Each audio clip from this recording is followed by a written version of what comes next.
আমাদের বাঁচাও বাবা।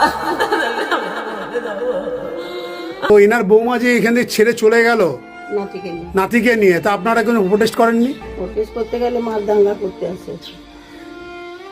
আমার ছেলে চলে গেছে আজ 1.5 বছর হয়। আমরা বুড়ো বুড়ি, আমার স্বামী স্ট্রোকে পড়েছে, চিন্তিত নাই। আমাদের কোনো ওষুধপত্র কিন্তু ওঠে না, কাজ ওঠে না।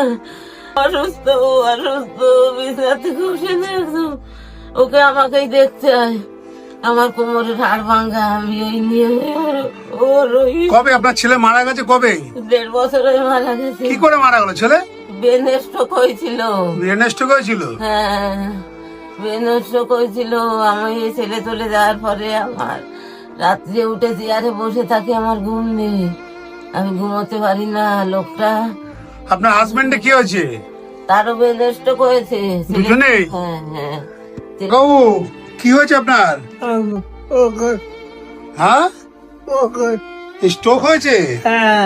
দেখতে পাচ্ছেন কাকাবাবু একদম কথা বলার মতন পরিস্থিতি নেই। কাকাবাবু চোখ দিয়ে কিভাবে জল পড়ছে দেখতে পাচ্ছেন।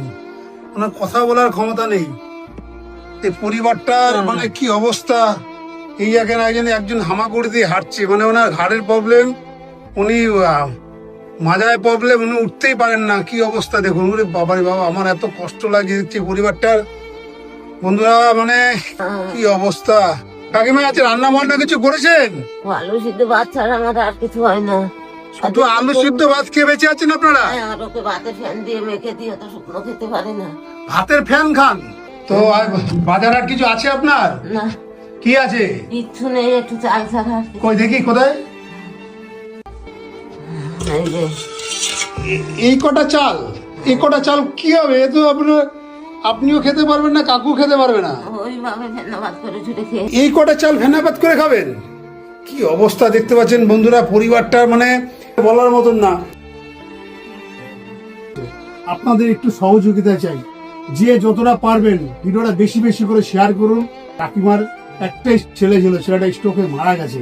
এই বাড়িটা বলতে আর কেউ নেই। ওনার বৌমা চলে গেছে ছেড়ে, স্বামী মরে যাওয়ার পরে ওনার বৌমা চলে গেছে বাচ্চা নিয়ে। এই বয়স্ক মহিলা আর এই বয়স্ক কাকু কি করে খাবে বুঝতে পারছেন? কোথা থেকে জোগাড় করবে টাকা পয়সা? আর আপনাদের বলছি যে যতটা পারবেন একটু সহযোগিতা করবেন। এনাদের স্ক্যানার দেওয়া থাকবে, ঠিক আছে কাকিমা? আপনাদের আমি কিছু দিয়ে টাকা পয়সা দিয়ে যাচ্ছি, আপনি একটু বাজার হাট করবেন আর ওষুধ কিনবেন, ঠিক আছে? আপনাকে আমি 2000 টাকা দিয়ে গেলাম, এটা দিয়ে একটু বাজার হাট করবেন আর নিজেদের ওষুধপত্র যা লাগে করবেন, ঠিক আছে?